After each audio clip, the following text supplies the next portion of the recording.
Live from downtown Detroit, Local 4 News at 11 starts now. UAW President Shawn Fain reports progress with two of Detroit's big three automakers, but as it stands tonight, there is no deal. UAW President Shawn Fain updated the membership today during his weekly social media update as the union boss continues to seek better offers, believing there's more to be had. Glad you're with us at 11. I'm Devin Skillian. I'm Kimberly Gill. This time, no new strike targets were announced. Jacqueline Francis is live tonight. Jacqueline, do they seem to be any closer to a deal, though? Kimberly, that's the big question. One of our experts says that this could possibly wrap up in a week or so. Meanwhile, Union President Shawn Fain said progress has been made with GM and Stellantis. Ford is a different story. Bottom line, Fain seems to think there's room to negotiate more. But when we vote, it will be from a place of strength. You don't make decisions on your future out of fear, uncertainty, or doubt. This is the message from UAW Chief Shawn Fain on day 36 of the strike against the Detroit Three. On the table, new offers from both GM and Stellantis, both submitted within the last 24 hours. Fain says they've made serious progress with the two automakers. Meanwhile, Ford continues to stew about KTP and pretend they can't afford what we're asking for. All three automakers are offering a 23% wage increase over 4.5 years.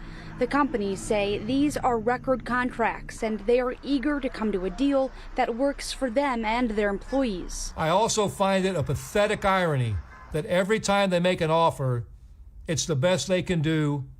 It's a record offer. And then 2 days later, there's a new record. What that should tell you is there's room to move. Dr. Merrick Masters, an expert in labor negotiations, giving his 2 cents on what could be next. It may take an additional pain inflicted on the companies in terms of an additional strike in order for them to get there. But I think they're getting close, and I wouldn't be surprised that we're able to see things brought to a close within the next week or so. On the picket lines this afternoon, some workers were talking about a possible tentative agreement being reached. But of course, as we just heard Shawn Fain say, that he says they're just not there in the process yet. Reporting live from Solidarity House, Jacqueline Francis, Local 4. Yeah, okay, Jacqueline, thank you. New at 11, one person is in the hospital after a shooting after a funeral repass in Detroit. Happened this evening at a reception hall in the area of East 7 Mile and Van Dyke. Police say a fight between family members inside the hall led to several people pulling out guns. They say shots were fired. The officer sees another person with a weapon. Officer gives a brief chase. Shots are fired. We don't know if the officer struck the person or he was struck prior to. So it's really, really early in the investigation. But this was a family event. The family were fighting. One man is in the hospital in critical condition. One person was taken into custody. 2 guns were recovered. We're told the family was gathering after a funeral for the victim of a hit-and-run crash October 1st. Also tonight, a Grosse Pointe Park resident is speaking out after being attacked by a duo of stray pit bulls. It happened earlier today as he was on a walk with his wife along with their dog. Sean Lay reports those dogs are apparently still on the run. This was a husband and wife out for a morning walk with their chocolate lab. All 3 were attacked by stray dogs. All 3 were injured. And it's important to point out those dogs are out there right now. Yeah. How are you right now? Just a little shook up, that's all. Is she okay? She had to get stitches. Burley okay? He had to get stitches. Terry O'Connor is back out walking his lab, Burley, in Grosse Pointe Park. He has cuts to his hand. Burley has a lot of stitches. O'Connor's wife was bitten. All 3 hurt in a pit bull attack. It happened at 5:45 Friday morning here on Beaconsfield. We were just finishing up our walk. They came out of nowhere and just attacked the dog first. There's 2 of them. Attacked them in the front and in the back. And then I went to go break it up. They took me down. And then I just went pretty wild on them and just started punching them in the ears to get rid of them. Something else. They're strong dogs. O'Connor says, of course, he's still shaken up, but he and his wife and Burley, he says they will all be okay. He says what is not okay, dogs running loose, dog owners not being responsible. O'Connor says that is a problem. He felt that problem by being taken to the ground by 2 dogs Friday morning. Two dog pack. But stray, so they're out there now. They're out there now, and they're a problem. Again, it's important to point out the dogs were not captured. They remain out there. Call police if you see dogs running wild. This could happen again. In Grosse Pointe Park, Sean Lay, Local 4. Okay, Sean, thank you. Clinton Township police trying to determine what led to the shooting death of a woman killed with her 2 children in the home. Police say they got a domestic violence call around 9 p.m. last night and raced to a home on Woodward Street near 15 Mile and Beaconsfield. They found the woman inside with a gunshot wound. She was pronounced dead at the scene. Police also tell us they've taken her husband into custody. One of the 2 American hostages released by Hamas today may soon be coming back to the U.S., at least according to a family member. Mother and daughter Judith and Natalie Ranan are the first hostages to be released since the war in Israel began October 7th. The brother of Natalie says she is likely to come back here to the U.S. within the next few days. The pair currently in the care of the Israeli Defense Force. The House remains without a speaker, and new candidates are jumping in the race. Ohio Representative Jim Jordan is no longer the speaker nominee after a secret ballot was taken in the House caucus this afternoon. Sources say Jordan had 112 ballots cast against him and 86 in favor.